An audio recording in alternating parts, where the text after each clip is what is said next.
Drum nerds, drum nerdesses, like, subscribe. Right, here we go. 2,116 subscribers. Not like I'm keeping track.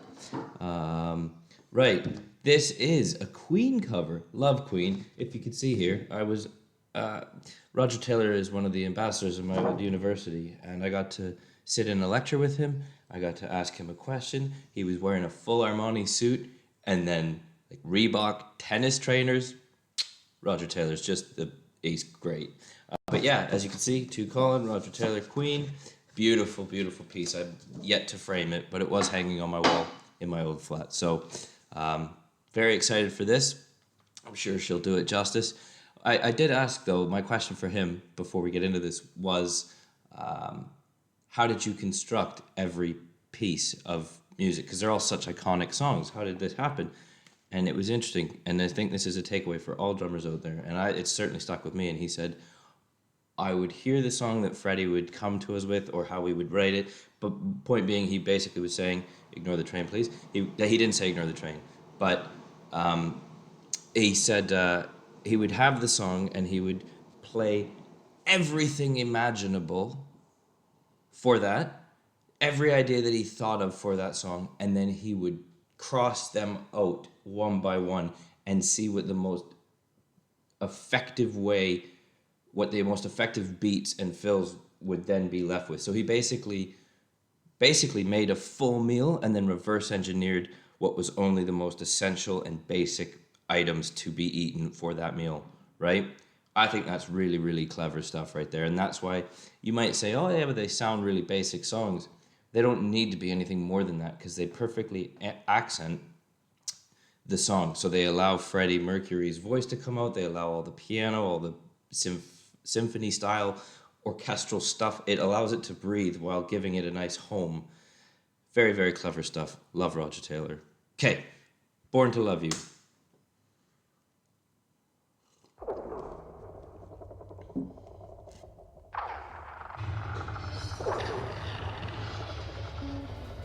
Nice cymbal swell. I was born to love you with every single beat of my heart. I gotta say, I don't actually think I've heard this song. And if I have, it's been years and years and years, but I don't actually think I have. Yes, I was born to take care of you every single day.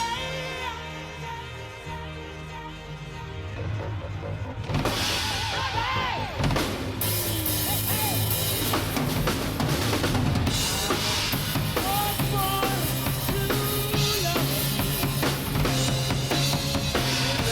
you. See, you gotta love it, and I will keep saying this. Now you can see, because our kick cam is to the left, however this comes out, flips it around, but the wooden beaters make a really nice sound. You can hear that echoey room. A little bit more than I would prefer, but again, it's not about that, but I'm just saying, I'm addressing things that you can now investigate and hear and think, do you like it? These are questions you can now ask yourself. It's very open, it's very echoey. It's quite hard surfaced, right? So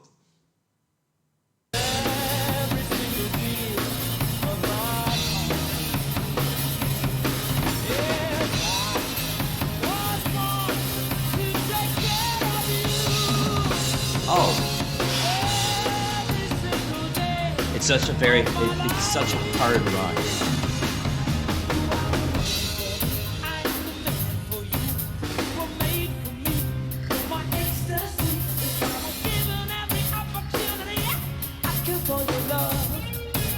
See, now I haven't heard the song, and maybe I'm wrong here, but I am going out on a whim saying there's probably not a 10-inch splash being hit. And this isn't criticism. None of this, by the way, before everybody who just has a crush on her or just defends her with blind faith.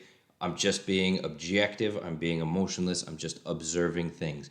I'm pretty confident to say that there wasn't a 10-inch or an 8-inch splash and hand-to-hand 16th flutters in a triplet fashion on the hats. That wasn't something that Roger Taylor did. And that's not a criticism. That's not saying this is bad. I'm saying this is a great cover. This is a different approach to it. This is her stamp on it, which I love, before I get absolutely lambasted in the comments. But it's interesting to be able to see the juxtaposition of how she hears the song, how she would play it, and how he did it. And it's very, very enjoyable to experience these two different styles.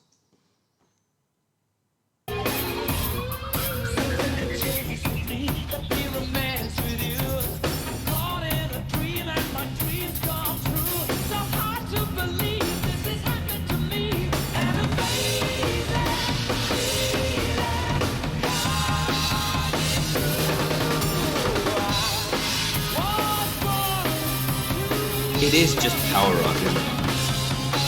There was a phlegm there with that kick. Let's hear that. Here. It was just prior to that, right in the opening.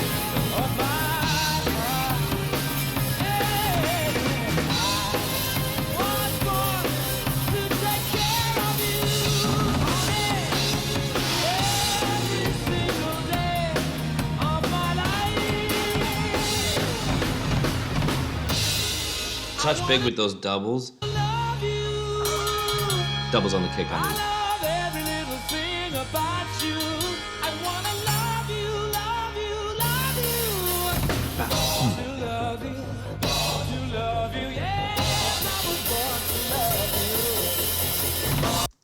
There's not much commentary needing to be done here. I mean, it's all really straightforward and well executed, right? I do like those chokes, those cymbal chokes. I'm very much a fan of the cymbal chokes. They're fun to do. They're surprisingly tricky to do. I've lost a couple, not full nails, but I've lost a couple fractions of my nails in the years of doing that. You know, even with 98% accuracy, there's that 2%, and you either get your nail gone or a bit of it, or you kind of overextend and you get right into that meaty bit between the thumb and the pointer. These injuries happen, but no, this is well executed, and it's interesting to hear the China.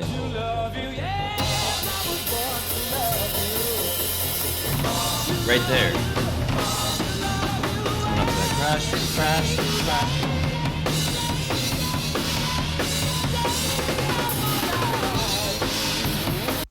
She overstretched there, but purposefully. You can hear that goes over the bar line. You can tell that goes over the bar line. I'll try and count it so you can see it.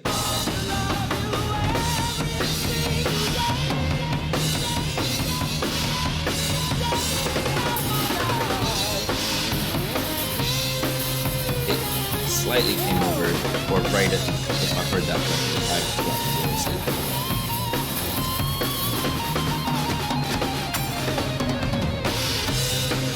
nice. I like those accents. See, again, 16th note roll, but you throw the accents, it changes the feel.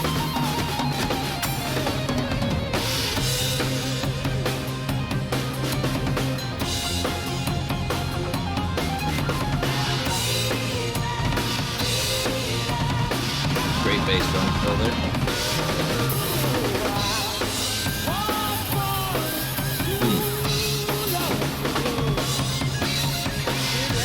That's great.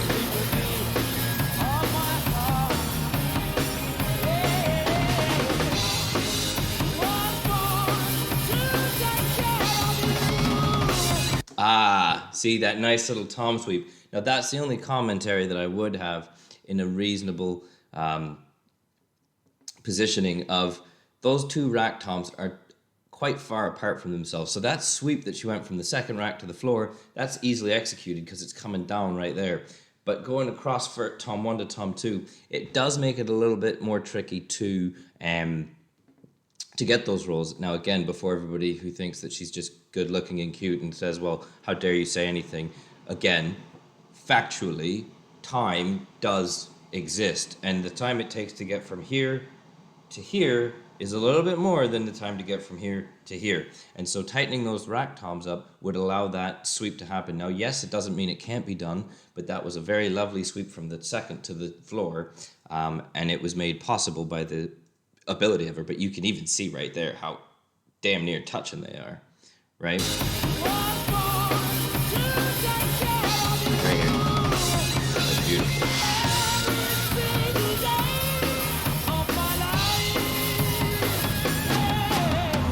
A couple bucket of sugar honey iced teas. What Bludge does.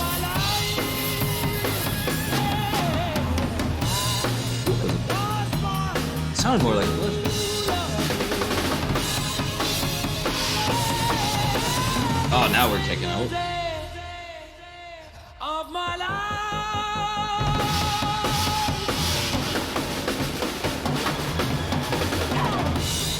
Ah, nice. See, she does get around it. I will give credit where it's due, right? I'm not saying that it's impossible, but it does make it a little bit harder. But she gets around it because she's practiced with that. She's used to it. Here. See, that was perfect. No issue there, right? Nice cymbal fill there.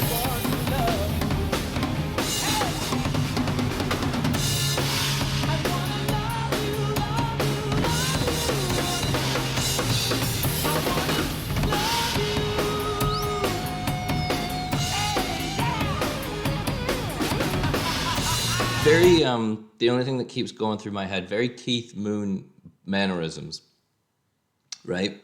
Very Keith Moon facial expressions, pops, things like that, head bobbing. You see that coming from Keith Moon, which you saw Keith Moon get that a little bit, well, a lot of it from Gene Krupa, right? Gene Krupa being pretty synonymous for the GOAT of bringing the drum kit to the front, and then Keith Moon did the same, but on a much more grandiose stage level in terms of he started blowing up kits and putting fish in them. So, but yes, you can see the lineage. You can always find any drummer and see where things go back. It's a bit like Masonic temples.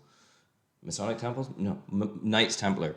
Point being, you can see a visible thread, right?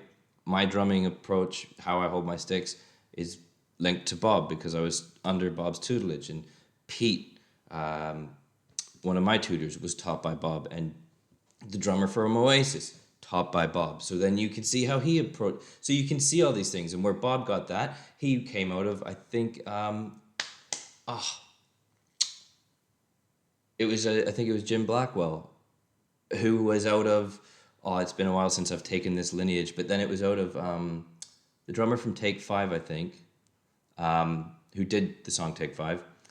And then I think one of them was a direct student of Moeller, Samson A. Moeller. And I think it was probably Gladstone that took something from Moeller as well. And Moeller took all the studying and all the documents when he went around and interviewed all the Civil War drummers. And so you've got this massive history, this big lineage, and it all threads through together. Just thought that was something interesting to share because this is the Drum Nerd channel and this is a nerdy drum topic.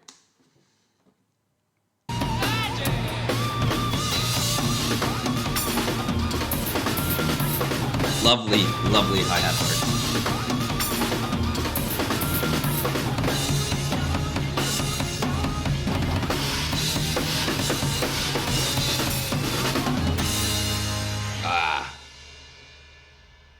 Yes, that was excellent. That was excellent. Probably a little bit more nerdy near the end in some topics that you might not have expected. I do apologize, but I also don't apologize because this is the Drum Nerd channel. So, like and subscribe.